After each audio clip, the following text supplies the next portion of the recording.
nuevamente volvemos con el programa Diálogos con Franz Barrios. Doctor, muy buenos días. Los saludamos a través de lo que es en nuestro medio de comunicación Radio América. Buenos días para usted y para toda la audiencia. Muy bien, doctor. Nuevamente hoy hablamos de geopolítica. ¿Por dónde empezamos, doctor? Hemos subtitulado este tema como la geopolítica del desastre. Y creo que es la primera explicación que tenemos que dar. La imagen que tenemos nosotros de la geopolítica, que en términos simples se podría definir como la relación entre el ser humano en su acción cotidiana de orden político con la tierra, con la geografía, vemos que esa línea, como producto de la dialéctica social, es decir, de la creatividad humana, la geopolítica ha nacido al mismo instante en que se encendió la chispa de la inteligencia humana para habitar en nuestro planeta. Pero ese curso crítico que ha tenido la política y la geopolítica ha tenido obviamente una sinuosidad y un movimiento permanente de grandes variaciones. Y la iniciativa que hemos tomado de titular esta reflexión como geopolítica del desastre es que estamos en un momento crucial de esta relación entre geografía y política. Sobre todo creemos personalmente, como introducción, que seguramente estos años, no solamente el año 2026, sino en los próximos años, la geopolítica, que ha tenido ese curso permanente histórico, va a entrar en una situación de definiciones históricas trascendentales. No es que desaparezca la geopolítica, pero por lo menos lo que actualmente como conocemos como escenario geopolítico es probablemente un momento histórico en el que pueden darse transformaciones trascendentales, ¿no? Este es un primer antecedente, tomando en cuenta que esa geopolítica tiene que ver, digamos, con las primeras actividades humanas, producto de la dialéctica social, y que en este camino histórico de más de miles de años, en este siglo XXI, puede que esté entrando en el momento más crítico de su existencia como tal, con las características que conocemos. Este es un primer antecedente que podría completarse con la idea de que la geopolítica finalmente es una triangulación que podemos imaginarnos entre el ser humano sobreviviendo y multiplicándose como ente biológico en un espacio que es el de la forma vital de la materia, ya en el campo social, que esa vida tiene como escenario fundamental la naturaleza en el planeta Tierra, y que en esa naturaleza existen dos elementos centrales, ¿no? El suelo o la tierra o el territorio, que tiene, digamos, sus características comunes, y el ecosistema, es decir, la relación de la vida humana con el territorio o la tierra es precisamente la garantía de que el ser humano ha podido elegir inconsciente o conscientemente entornos geográficos o físicos para su propia existencia como humanidad. Con este antecedente, creo que conviene anunciar que como IPTK y como parte de sus cursos de formación integral, está elaborando un trabajo precisamente como eje temático sobre geopolítica. Vamos a poder ofertar en algún tiempo más, unos meses, todo este trabajo que es fundamental desde nuestro punto de vista, porque ahora resulta ser el epicentro de toda explicación científica de la existencia de la humanidad sobre el planeta. Con este compromiso de que estamos concluyendo ya el trabajo de elaboración del eje temático geopolítica, el día de hoy simplemente vamos a reflexionar sobre los aspectos que trascienden y que tienen mucha importancia en este enfoque de análisis dialéctico sobre esta relación ser humano, vida, naturaleza y geografía. Podemos empezar entonces con estos puntos de reflexión temática que van a implicar después un trabajo ya más completo. Muy bien, doctor, adelante, escuchamos. ¿Qué papel tiene hoy la geopolítica este año en el planeta?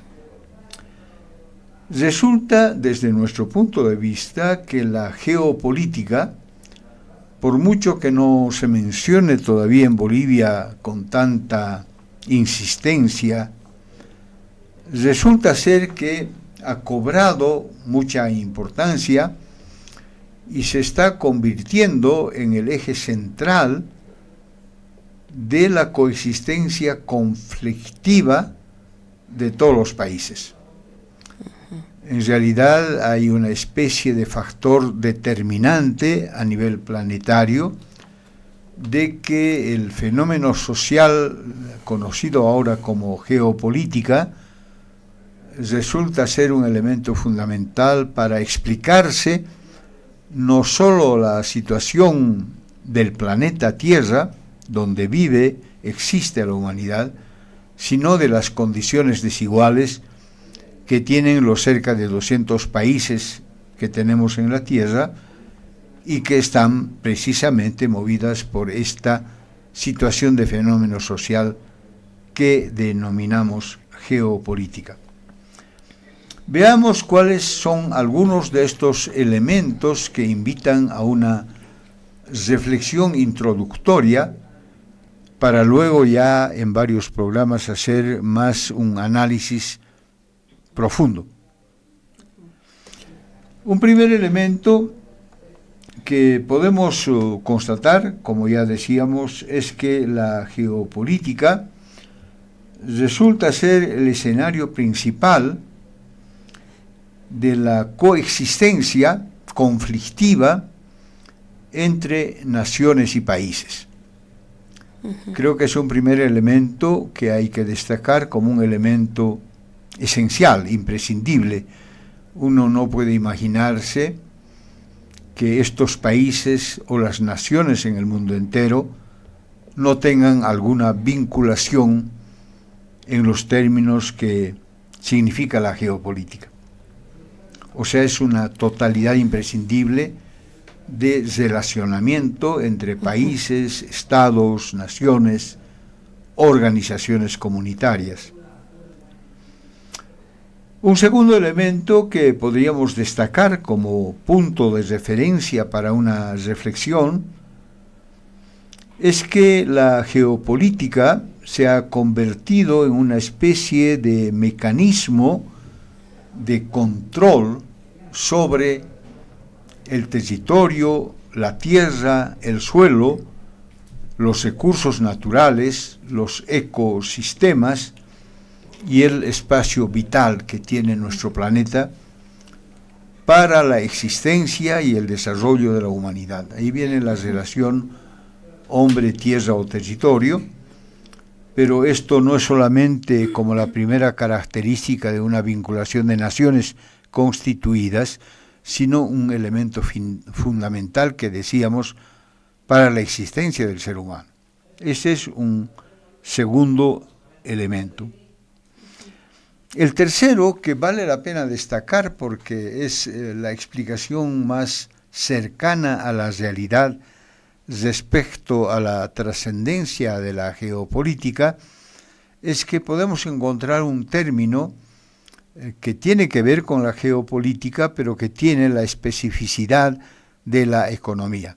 Podríamos hablar de geoeconomía, que se vuelve geopolítica en la medida en que las personas, las comunidades, los países y todo el planeta cultivan una relación de carácter político sobre aspectos esenciales de la economía. ¿Cómo podemos identificar este tercer elemento? Primer elemento, entonces, es la vinculación entre naciones y países. Segundo elemento es que el ser humano acude a la naturaleza, a la tierra, al territorio, al ecosistema, a los espacios vitales para su existencia, fundamentalmente cerca de los recursos naturales que el ser humano necesita. El tercero, decíamos, eso empieza a entenderse mejor como geopolítica cuando nuestra atención y nuestro examen se dirige a la primera relación de ese ser humano en función de sus necesidades vitales con ese territorio, con esa tierra, y eso se llama geoeconomía. Los primeros indicios, digamos, esta relación geoeconómica es, por ejemplo, la agricultura. Es decir, los seres humanos se han tenido que desplazar desde África hacia los otros continentes buscando ecosistemas, pero el ecosistema cuenta como elemento fundamental, primario, la tierra, porque es la tierra la que va a dar alimentos para la subsistencia. Pero no solamente, digamos, va a ser la tierra para alimentarnos, sino que por el progreso de la propia humanidad vamos a dar valor a los recursos naturales. Entonces hay un paso de la inteligencia humana que empieza a dar preferencia, y de ahí nace un atisbo de geopolítica en los digamos, en las formaciones primitivas, con relación a los recursos. Recursos naturales o bienes naturales, como se llama ahora, son el agua, que es elemento fundamental. Después van a ser los minerales, el bronce, el cobre, el hierro, etc. Esos recursos naturales se van a expandir mucho más en función del progreso económico de los seres humanos, para hacer utensilios, para hacer las primeras máquinas, para empezar a transformar la materia prima en materia de alimentos, etc. Entonces, la geoeconomía resulta ser una base fundamental del inicio de la geopolítica. Y además, en este tercer elemento, tiene que verse con que los recursos naturales y la misma tierra como valor mercantil se convierten en un enclave de la economía, primero natural y luego lucrativa en términos económicos, ¿no? Empiezan a tener un valor de intercambio, se convierten en mercancías. Y cuando el ser humano inventa periódicamente en la historia esta etapa de las mercancías con una economía lucrativa, es que la geopolítica va a cobrar mucha fuerza precisamente por el intercambio de los recursos naturales y de las mercancías. Siguiendo este curso de elementos que concurren en la geopolítica, podríamos ver un cuarto elemento que ya es más de carácter político que solamente económico. Y aparecen fenómenos, por ejemplo, como el descubrimiento de nuevos territorios de parte de los enclaves humanos que tienen mayor desarrollo. Sabemos muy bien que en miles de años se han constituido grandes civilizaciones que han llegado a conformar Y esta sucesión histórica organizativa de la humanidad ha inventado, ha descubierto, ha construido sistemas geopolíticos para esta relación del ser humano con el territorio o la tierra. Uno que se ha destacado, que todo el mundo conoce, es lo que se denominó colonialismo. Es decir, países desarrollados sobre todo en Europa y en Asia llegaron a conformar entidades invasoras hacia otros países, dando nacimiento al fenómeno histórico del colonialismo. Pero no solamente eso se dio así como una relación directa de organizaciones sociales invadidas por otras que se consideraban superiores o más fuertes, sino que incluso ha trazado imaginariamente ese primer cuadrilátero, podríamos llamar así, es también una expresión de la geopolítica, porque coincide que los del norte han sido los que han colonizado el sur, en términos generales, con ¿Qué excepciones. dice la historia? Y también Oriente y Occidente. Ahora todo el mundo identifica que el Occidente es el desarrollado y el Oriente, digamos, es el que tiene un menor grado de desarrollo. Entonces la geopolítica no solamente se expresa en la invasión de un país sobre otro para colonizarlo, sino que ya en el mapa mundial eso se va clasificando como norte o sur. Antes se hablaba de primero, segundo y tercer mundo. El primer mundo estaba en el norte, el tercer mundo estaba en el sur. Pero también se habla ahora todavía inclusive del hemisferio oriental, el hemisferio occidental. Ese es un paso histórico concreto donde la geopolítica cobra una importancia muy grande. Debemos decir en este punto que también el desarrollo económico acompaña este fenómeno de la colonia o el colonialismo, porque la economía lucrativa que va a invadir todo el mundo después de la economía natural, se convierte esa economía lucrativa en una fase importante del desarrollo de la economía que hoy llamamos capitalismo. Nace como mercantilismo, es decir, recursos naturales intercambiados a través de la moneda en países desiguales generan un desarrollo del mercantilismo. Ese mercantilismo se basa en la transferencia entre industrias, y las industrias succionan, digamos, materia prima de los países colonizados y establecen enclaves industriales, sobre todo en Europa, que cobra un desarrollo muy grande, geopolítico, por el desarrollo industrial, pero ese desarrollo industrial no puede existir sin la materia prima que está en los países no industriales. Entonces la vida se divide en países industriales y países subdesarrollados que no tienen industrias. También el del capitalismo ya más desarrollado, y estamos descubriendo la esencia geopolítica de todo esto, bien, doctor, no solo descansa en el mercantilismo, en la industrialización, sino también en el desarrollo financiero. Y aquí surge la supremacía ficticia, pero de mucha fuerza, de la moneda.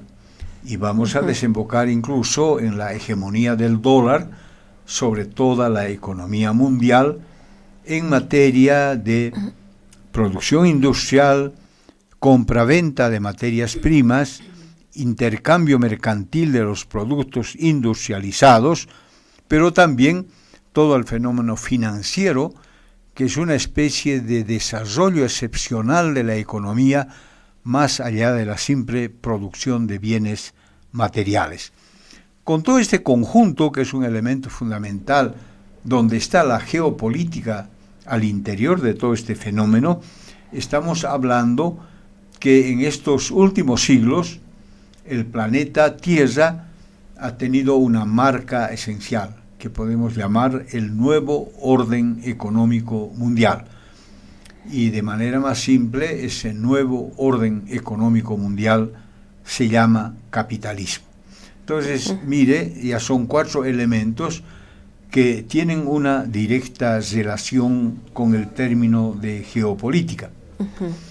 Un quinto elemento, partiendo ya del capitalismo, de la geopolítica capitalista, vemos que eso se sistematiza, se organiza planetariamente en el uso de los recursos naturales, en procesos productivos que utilizan esos recursos naturales y en la influencia del control financiero para manejar esos recursos naturales y esos bienes de intercambio a través del producto industrial. Entonces, todo eso se ha armado de una manera acelerada, sistemática, que tiene que ver con lo que ya decíamos del nuevo orden económico mundial.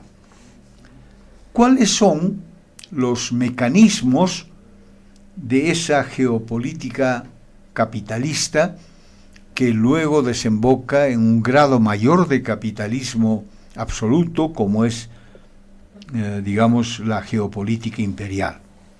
Los mecanismos son, obviamente, la colonia, es la invasión directa territorial de un país sobre otro, y aquí viene un elemento fundamental de la geopolítica, es la imposición material de la guerra.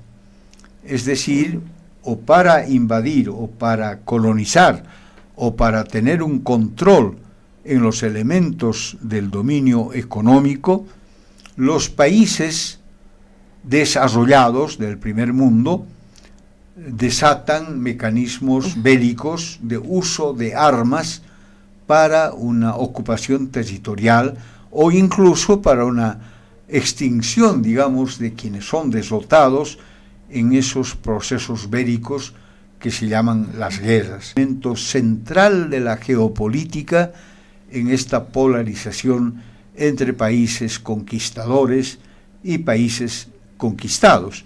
La geopolítica tiene esa naturaleza.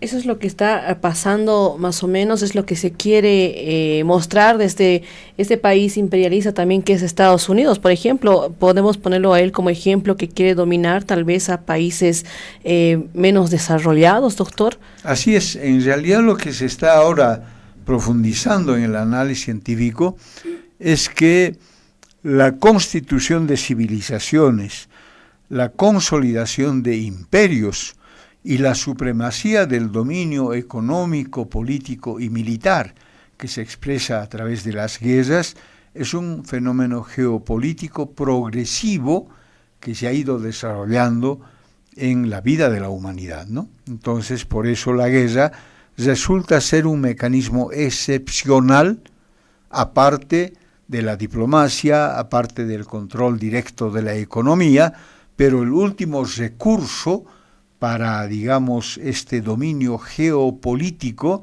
es precisamente la guerra. Entonces, son mecanismos: colonizar, invadir, crear guerras bilaterales o múltiples. También está ya en el orden financiero la habilidad extraordinaria y creativa que ha tenido el capitalismo, sobre todo a partir de la hegemonía norteamericana después de la Segunda Guerra Mundial, del dominio financiero a través de una moneda que es el dólar norteamericano. Entonces, mire la combinación: hay que invadir, colonizar, hay que, digamos, imponer el poder económico, político y militar en los países dependientes, hay que generar guerras si es necesario para cumplir este objetivo, pero además detrás de la guerra viene ya el imperio del dólar para el mundo financiero, porque al final de cuentas, ahora, sobre todo en el desarrollo del capitalismo, más que la producción misma de la industria, Estados Unidos, por ejemplo, ya no tiene mucha industria que digamos para invadir todo el planeta, sin embargo, el dólar sí es digamos, un mecanismo indispensable, hegemónico. Entonces, estos son los mecanismos que tienen que ver con esa geopolítica capitalista.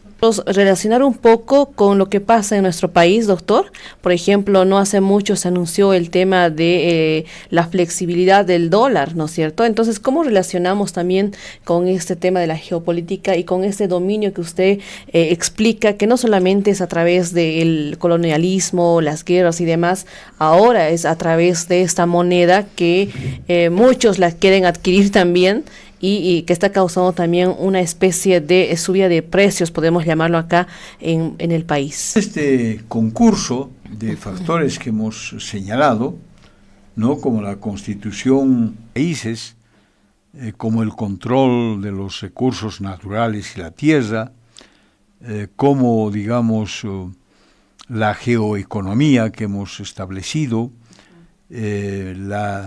los fenómenos de colonización, etcétera, así como la geopolítica capitalista, todo eso se expresa actualmente, ya hablando del último siglo, el 20 y el 21, grandes enclaves sociales, estados imperiales que tienen una gran incidencia en la situación geopolítica del mundo.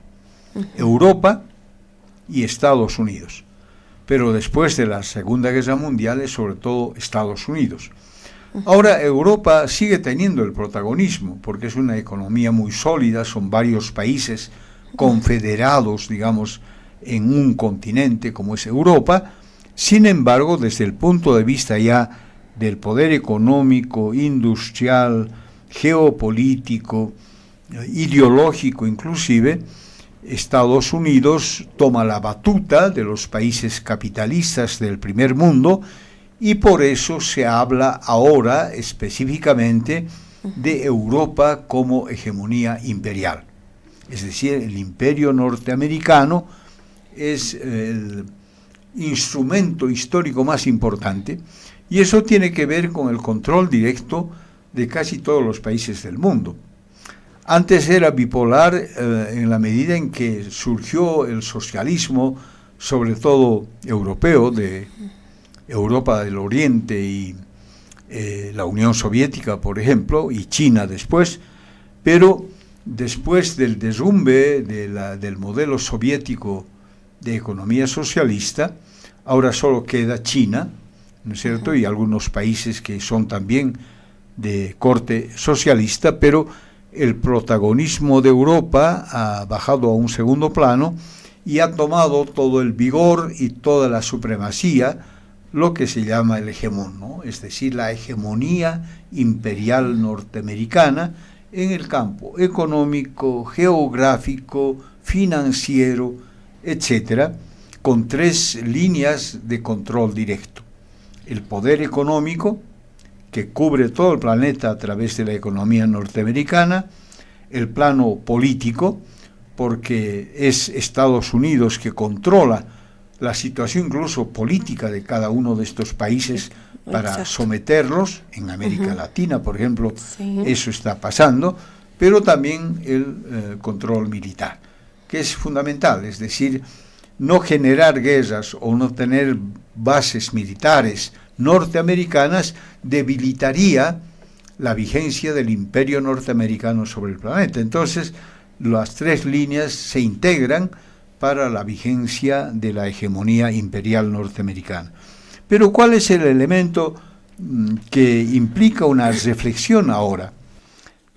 En este último tiempo, y sobre todo en el siglo XXI, y más particularmente este año, 2026, empiezan a surgir como preocupación para todo el mundo y sobre todo para el dominio imperial de los Estados Unidos, síntomas, signos, característica, digamos, de escisiones, fricciones, quiebres, debilitamientos de la vigencia imperial. Eso ya es innegable. Y no es solamente por una emergencia de los países dependientes que quieren liberarse del imperio, sino por los propios errores de mayor hegemonía imperial. Por ejemplo, estalla, hablando ya de la actualidad, estalla la guerra de Ucrania.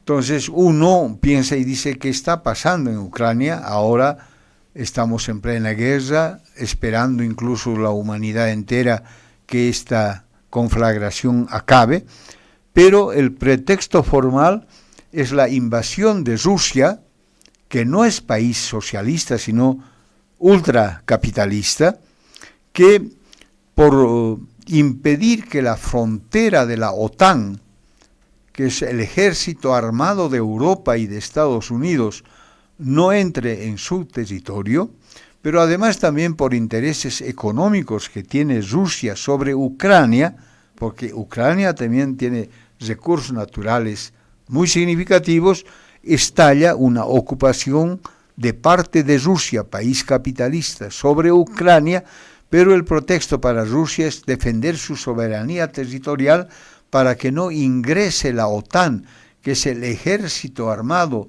de Europa y de Estados Unidos, para afectar su soberanía. Con ese pretexto ocupan Ucrania y ya son varios años de guerra. Ese es un ejemplo concreto de esta lucha geopolítica que tiene una motivación política, económica y estratégica. La otra, para no mencionar las guerras que se han creado en este último tiempo, es la de Irán. En Irán, en el fondo, digamos, las motivaciones y pretextos de los países invasores, en este caso Estados Unidos, que declaran una guerra con Israel como aliado, es que en pocos meses, desde febrero de este año, sin decir agua va, ¿no? Estando en plena negociación, inclusive con el argumento de que Irán es un peligro por estar fabricando o intentando fabricar una bomba atómica, ¿no? Estados Unidos, pero sobre todo impulsado por Israel, se declara una guerra y de manera sorpresiva empiezan a bombardear y tratar de destruir Irán. Entonces estalla una guerra que, según el cálculo del imperio, no tenía que haber durado sino unos cuantos días o unas semanas. Y ya estamos pasando medio año y resulta que los efectos de esa guerra iniciada por Estados Unidos e Israel tienen un sentido contrario a los intereses del dominio imperial que ellos manejan. O sea, les sale una reacción inesperada de parte de Irán, que durante muchos años se había estado preparando para una posibilidad de invasión territorial y de guerra de parte del imperio norteamericano y de Israel. Entonces, los resultados son sorprendentes, como fue el caso de Vietnam, por ejemplo, a tal punto que toda la humanidad ahora está absolutamente convencida de que Irán finalmente ha ganado la guerra. Estados Unidos niega, dice, estamos a un paso de exterminar Irán, porque es el país más grande del mundo. Claro. Bélicamente Estados Unidos podría hacerlo, pero el costo de esa guerra ha liquidado la economía norteamericana. O sea, un error tan grande del imperio norteamericano, y eso es pura geopolítica, es que el costo que le cuesta cada día la guerra contra Irán, sobre todo por el estrecho de Hormuz, está determinando una derrota económica, aunque no militar, de la hegemonía norteamericana. Pero eso ha motivado un levantamiento de muchos países del mundo, la emergencia de los países que quieren liberarse del control del dólar, de la economía y del comercio y de los aranceles norteamericanos, todo por iniciativa del gobierno de Trump, está determinando una declinación estructural e histórica importante de Estados Unidos como un inicio de la crisis de la hegemonía imperial norteamericana. Pero hay un fenómeno incluso interesante en esto, porque es finalmente fruto de la dialéctica. Antes en Estados Unidos, con sus 50 estados, era impensable creer que en Estados Unidos iba a desarrollarse una tendencia progresista desde el punto de vista político. Solo decir, por ejemplo, comunismo era para todo norteamericano, para los 50 estados, como una afrenta, ¿no? Porque era el enemigo principal. Sin embargo, ahora, a partir de este año, para ver que la hegemonía está en crisis, está resquebrajándose, resulta que a nivel de gobernaciones y de alcaldías en un estado federal como es Estados Unidos, están empezando a ganar corrientes progresistas a la tradicional política conservadora, sea demócrata o republicana, de los dos grandes partidos que tiene Estados Unidos. Eso no ocurría antes. El fenómeno más impactante ha sido que el alcalde de Nueva York, que es la ciudad más grande de Estados Unidos, sí, es un progresista, además de origen árabe, ¿no? Es decir, palestino. Entonces, se están dando fenómenos que Sanders ha explicado mediante conferencias de prensa hace pocos días. Hay una progresión muy importante en las elecciones democráticas de Estados Unidos, donde las fuerzas progresistas, que antes eran acusadas de socialistas o comunistas, ahora están ganando la simpatía. ¿Por qué se explica que eso está sucediendo? Por los errores de la estrategia militar norteamericana. Estados Unidos tiene como 800 bases militares, es un control absoluto del planeta. El costo de una guerra es extraordinario. Entonces, no hay economía que aguante, ni siquiera la de Estados Unidos, que no está en sus mejores momentos como estabilidad económica, que pueda aguantar una guerra precipitada que desató Estados Unidos y que ahora no puede ni siquiera parar esa guerra porque el costo cotidiano, diario, es extraordinario. El presupuesto militar que tiene Estados Unidos es tan grande que pasa billones de dólares, más de 26 billones de dólares, y eso compromete la propia estabilidad financiera y económica de Estados Unidos. Estados Unidos tiene una deuda externa que pasa del 100% de su Producto Interno Bruto, pero además no puede pagar esa deuda. Cada año gasta 1 billón solamente por intereses de la deuda que tiene, pero además eso está poniendo a Estados Unidos a la hegemonía imperial entre la cruz y la espada. ¿Por qué? Porque el dominio económico de Estados Unidos internamente se ha consolidado con el gobierno de Trump, porque el sector más rico de Estados Unidos y de todo el mundo domina todo el control político y económico de los Estados Unidos. Se ha calculado, con datos más o menos precisos, que menos de 1.000 familias, o sea, son 982 familias ricas en Estados Unidos, que controlan toda la economía norteamericana. O sea, sobre 300 millones de habitantes, menos de 1.000 personas, 1.000 familias, controlan toda esa economía.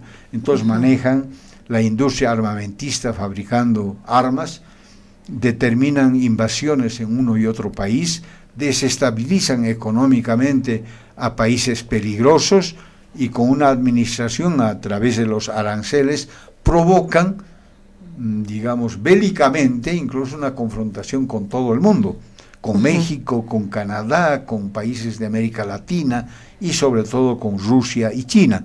Toda esta complejidad, para concluir en esto, está anunciando que probablemente este año y los siguientes vamos a entrar en un proceso de declinación estructural de la vigencia del imperio norteamericano.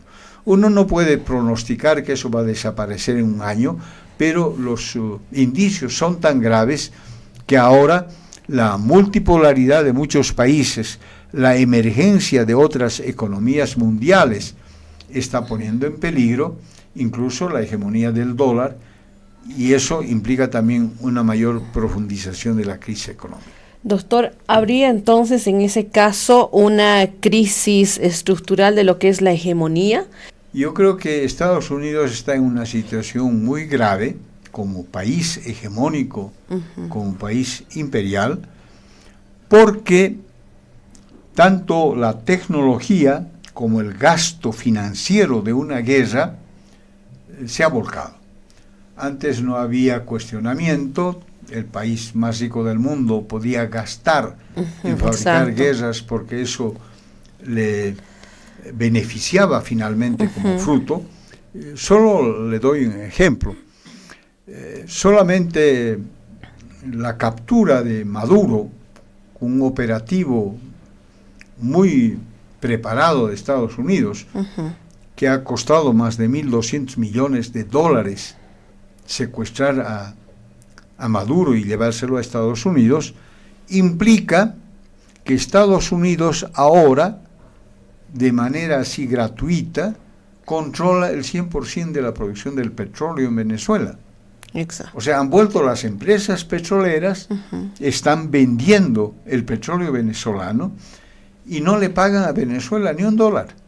O sea, están robando el petróleo venezolano, ni siquiera con una invasión territorial de las Fuerzas Armadas norteamericanas, sino por un secuestro del presidente y el debilitamiento, obviamente, de, digamos, la corriente chavista que había en Venezuela. Eso demuestra un ejemplo concreto, es decir, la intervención norteamericana militar, financiera y política opera para que el control se mantenga mucho más firme. Pero esos costos de guerra comprometen la economía norteamericana.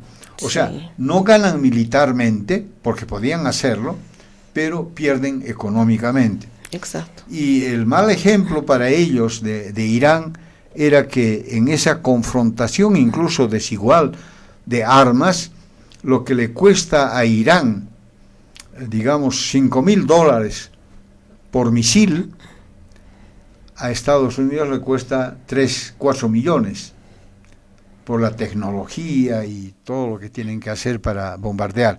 Entonces, eso está generando una quiebra de la economía norteamericana por el lado económico más que por el lado militar. Pero segunda causa, que paralelamente eso no solo se está dando de manera particular por cada país que empieza a resistir, sino que se ha conformado ahora un ambiente creciente anti-norteamericano, anti-imperio norteamericano, por los desastres que ellos generan en Gaza, en Líbano, en el Irán. Podían destruir todo. Incluso Trump llegó a decir: voy a acabar con la civilización persa. Eso significaría matar a 80 millones de personas. Eso ya no pueden hacer porque todo el mundo está reaccionando. No sé si esto responde a su preocupación, pero está en un momento de crisis. Eso no quiere decir que mañana va a acabar el imperio y todo se desmorona. No va a ser tan fácil. Incluso van a haber, yo creo, medidas más extremas de hegemonía y de control de esta crisis que está sufriendo Estados Unidos. Eso está pasando con la geopolítica en América Latina, es decir, la inversión que se pueda sospechar de parte de Estados Unidos explica también la variación de este juego de dominó de gobiernos que ahora tienen una tendencia conservadora en América Latina. Solo quedan Brasil y México como para completar, digamos, nuevamente la recuperación del control político sobre América Latina.